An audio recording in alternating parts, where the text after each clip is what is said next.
stars at night are big and bright. Deep in the heart of Texas, the prairie sky is wide and high. Deep in the heart of Texas, the sage in bloom is like perfume. Deep in the heart of Texas, reminds me of the one I love. Deep in the heart of Texas. Now, that's I think like the Texas state anthem. I am now a Texan. I live in Texas. My house is in Texas. I live in Houston, but I also live in Austin. I work in Austin. I live in Houston. It's just a breath of fresh air because this is the remnants of our republic. The last of the United States is in Texas. It's in Florida, South Dakota, Tennessee. There's only a few places left.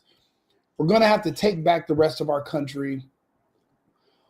One of the core tenets of what it means to be an American is the belief in your constitutional rights, your First Amendment, but more importantly, the Second Amendment.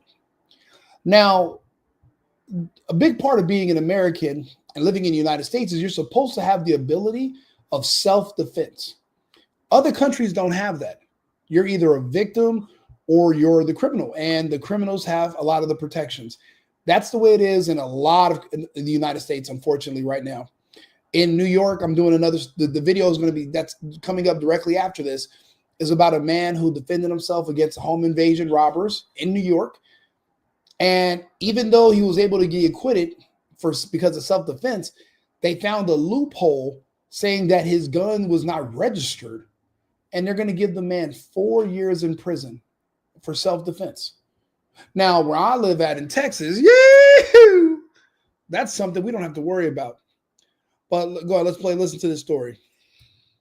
Shaken up when we got here just because he's like, I got lucky, that he wasn't here at the place. Javier works there and is usually the one taking cash to the bank. But this time it was his boss visiting the bank who was a target as he left the bank to return to work. He returned. Actually, no, that's another happy story. This is the one from yesterday. Holiday rush, it begins. TSA is back, but not fully recovered. We begin with brand new details in a deadly home invasion we've been following since our noon newscast. In the last half hour, HPD said 2 men were shot while breaking into an apartment in Highland Village. This all happened off Essex Lane around 10 o'clock this morning. Trayson Bragg has been there for hours now. He joins us. Now, I live in the Galleria area of Houston. I live in a gated community in a neighborhood called Tanglewood. I live in a big, beautiful home. We don't have to lock our doors. We wish somebody would make an attempt on my house or my neighbor's house. We would greatly appreciate you donating your body to science if you do so. See, in Texas, we're not California, we're not New York, we're not these other places where they're telling you your items are not more valuable than the life of the person who's trying to steal them. I disrespectfully disagree. See, I'm an American, right? If you want to come take what is mine that I've worked for, I don't care how insignificant it might seem to you, it's mine. So instead of me replacing the items that you stole, you're going to have to replace your black ass relatives. Because let's be honest, it's not everybody. It's not a bunch of Jewish guys breaking into houses. It's not a bunch of Asians kicking in doors. No, let's just be honest. You're going to have to replace your relatives before I have to replace my items in Texas. And that's the way it should be. And honestly, that's why when you come to a city like Houston, it's more black people than Atlanta, but it's not Atlanta. See, the people here they're way better behaved because they understand any of the stuff you think you can do in these other states like California, like assault, home invasion, robberies. You know, people, homeowners and property owners, they're afraid to do something to you because they might be prosecuted. They might end up in jail. You don't got to worry about that here in Houston. You're going to get an award. You can get a Medal of Honor. We welcome you. See, the police will tell you you're your own first line of defense. That's why you don't see tons of police here in Houston. See, they're supposed to show up to clean up the mess. You're supposed to handle your candle. You are armed. We have a constitutional carry here. You're supposed to protect your family, your property, yourself. You're supposed to call the police to come clean up the mess you made. The people here understand that. So you don't see a bunch of fights. You don't see a bunch of loud people robbing people. You don't see a bunch of ghetto nonsense. And I've been living here for a few years now in Houston. I'm from California. I thought it would have been way worse down here. Wrong. And I've been to other black cities. Houston is the best city in the entire republic. It's the best city in the country. You don't lean on police when you can protect yourself. Everybody is armed. And when I say everybody, I mean everybody.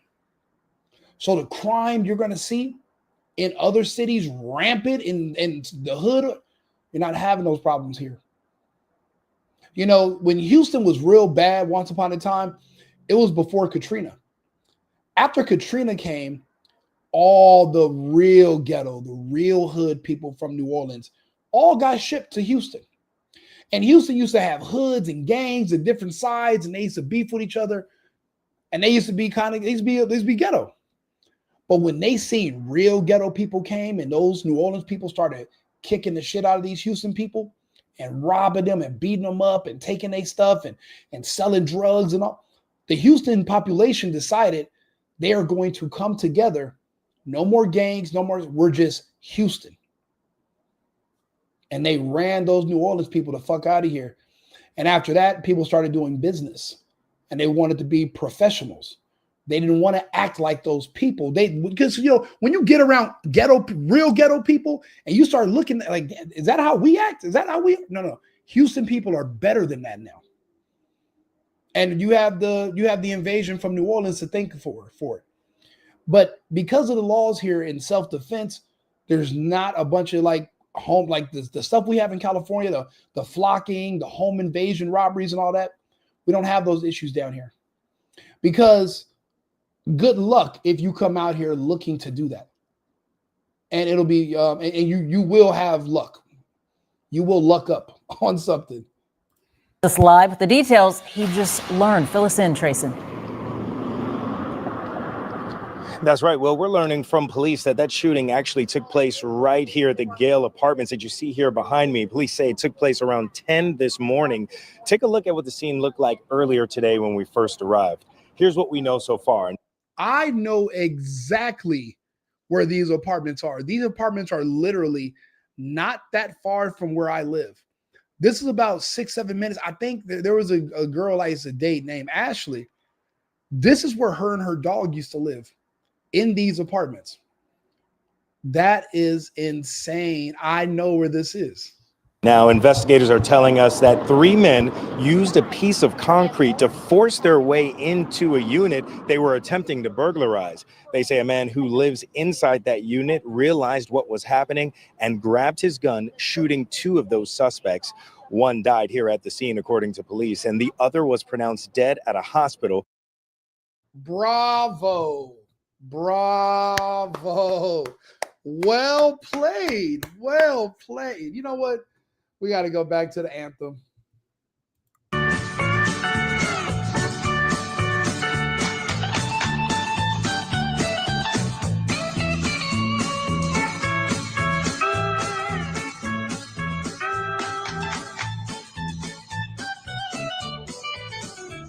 The coyotes wail along the trail, deep in the heart of Texas. The rabbits rush around the brush, hey, deep in the heart of Texas. Now, you see, I'm not celebrating death. I'm celebrating life. See, the person who lived at this house that was being invaded was supposed to be a victim. These were armed intruders that used a cinder block to smash in the door. Do you think that they were going to leave him alive? I don't. He triumphed against all odds, 3 against 1, and he won. I'm celebrating his life. This man is a hero in Texas right now. He killed 2 out of 3 of the people that broke into his home. He lived. He survived. So I tell people, you have to be not just careful, but strategic about where you choose to live and raise your family, because guess what? You might not be so lucky. And if you are lucky, you're going to have to worry about the authorities coming to put you in prison for protecting yourself and your family from criminals, depending on where you live. That's why the values in my neighborhood are so high and why they are so stable, because in Texas, you can protect yourself when the element comes for you. And eventually somebody's going to come for all of us. They've come for me in the past. I'm still here. People are gone. You have to be careful about where you choose to live. You got to know your local laws. In California, I've done videos on these home invasions, and when the homeowner fought back and shot the person, he went to jail. Now, eventually he's exonerated, but you're sitting in jail with no bail for what, 2-3 years until you get before a jury. Then you have to start your whole life all over again. Your family hasn't had you for years. Your kids haven't had you. Your girlfriend's cheating on you while you're in prison for just defending yourself. But you chose to live in California. And you know what they say? Ignorance of the law is no excuse for breaking it. So yeah, you didn't know those were the laws in this state, that you couldn't defend yourself, but now you found out the hard way. You have to be mindful of where you are, who you are, and where you live, and what are the laws. Is this a constitutional city where you have the right to bear arms and you can not just have it, but if I use it in self-defense, am I going to get prosecuted for it? Now, if you're in Austin, Texas, they'll prosecute you because it's a little wannabe cutout of Los Angeles, but not Houston. See, Houston is the great state of Texas. Houston is where you want to be in case they ever come for you. That's why I said this is the best city in the country. I'd say it's in the top 5 in the world, in my opinion, and I've been all over the world. I travel to a lot of places. I've lived a lot of places. I speak 5 languages. I do my thing, and I've lived all over the United States. I kind of just move around wherever I want to go. This is the safest and smartest place to be in the United States. Let's finish the rest of the story. Police say they believe this was drug related. We do believe this to be a targeted incident. There's a large amount of narcotics found in the apartment. We've got our homicide investigators here. Our narcotics investigators will also be helping on the investigation. So we do not think there's a danger to the general public. This is a targeted thing, a home invasion to do basically a narcotics ripoff. So. And who gives a fuck? I mean, yeah, I'd rather be judged by 12 than carried by 6. Yeah, you killed the guys and you're going to get off for murder, but they found drugs in your apartment. You're going to have to probably go to jail for that. But hey, at least you're alive. See, if they're putting you in jail, that means there's still blood and your body's still warm. While these guys are freezing right now in a freezer somewhere at a morgue, you're alive. Yeah, you might have to go to jail. You're in a holding cell, but God blessed you with more time on this earth for you to change your ways and start working and being productive and not committing crimes. Maybe you don't have to sell drugs. You can do other things with your life. You have a new lease on life. And after going through a near-death experience, because let's make no mistakes about it. The survivor here had a near-death experience. He is going to be a different man tomorrow. When he wakes up in jail and they give him his food, the milk's going to be a little bit sweeter. The frosted flakes they give you are going to be a little bit crispier. And that sun is going to feel a little bit warmer when you're back when you're free. And you're not going to want to live like that anymore. That's what that does to you. If God gives you a test like this man had today, and you are able to come out alive on the other side, you don't want to, you realize that life is a gift. And for you to waste your time and to, commit crimes, and when you could be more productive, you realize that you're wasting God's gift. He's going to feel different tomorrow, and he's going to change his life. For some of us, that's what it takes. Sometimes you committing crimes for so long, you don't even know it's illegal. Like drinking and driving. You think you got away with it a million times. It must not be really that bad. You shouldn't do it. And if you're out here selling drugs and it's against the law, you shouldn't do it. They're talking about narcotics, so I'm pretty sure they're not saying that he had a bunch of weed in his house, but it doesn't matter. The fact is, people were willing to kill him to take what he had.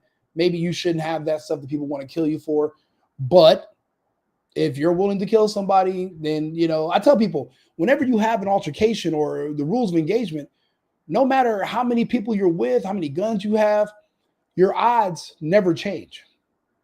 They're always 50-50 that you're going to survive. You could be a giant and you could be fighting a midget. Your odds are still 50-50 that you're going to come out on top and win. But it could also go the other way. A windfall of luck could go in the favor of your opponent, and good luck for them means that you're dead, because that means you got all the bad luck. There is no draw. So yeah, he's probably going to do some time for the narcotics. Big deal. At least you're alive. At least the gift of life is still in your hands, and I feel like he's going to make the best of it. This was a near-death experience. This will change you. I had a near-death experience a few years ago, but it was based on my poor decision-making, my bad actions. And when I realized that I survived this near-death experience, I said, I'm changing my ways. I changed my behaviors. I changed my habits. I changed the things I was doing at the time. I don't do those no more. But you're going to have to almost lose your life sometime before you can fully appreciate the life that you have. We spend a lot of time, unfortunately, talking about all the things that we don't have instead of being grateful for the things that we do. These are some of the best times in your life right now. You don't even know it. You still have certain family members that are still alive right now. You have your pets, they're alive.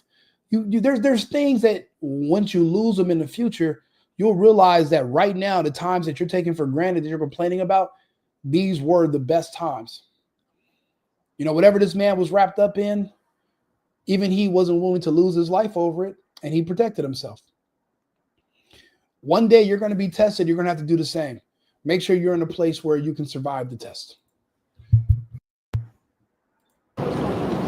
Now, investigators are saying that one suspect got away. They're still looking for that suspect. As of right now, they're not sharing a description as they're working to learn more details. So far, no charges have been filed, but they say that may change. We'll continue to give you the very latest updates as soon as they are released. Now, in California, that third suspect would be charged for the murder of the two people that died. I don't know how that works in Texas, but in California, if it's three of you guys trying to commit an armed robbery and two people get killed, they're going in by the person you're trying to rob. They're not going to charge the person that killed you. They're going to charge you with their murders because you guys are all together in the commission of a crime, and you shouldn't have been there, and you shouldn't have been doing it. So I'm not sure how it works in Texas. I need to find out.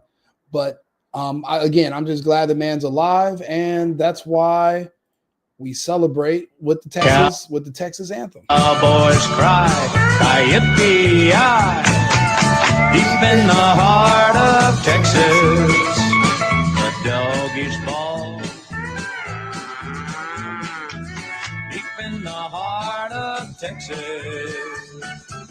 deep in the heart of Texas. Yee-hoo! Man, do you know how good it feels knowing that you're in Texas and you have a gun? So that means you have a chance? Do you know how dangerous this country is? People are being set on fire on subways because they don't have guns in those areas. People are getting stabbed in the throat on the bus because they don't have weapons and there's all these dangerous people around them. But I'm not supposed to be specific about who's the dangerous person. I'm supposed to just be innocuous and say, oh, it could be anybody. Nah, we all know who I'm talking about. And that's why you need a gun, because you're coexisting in a country with them.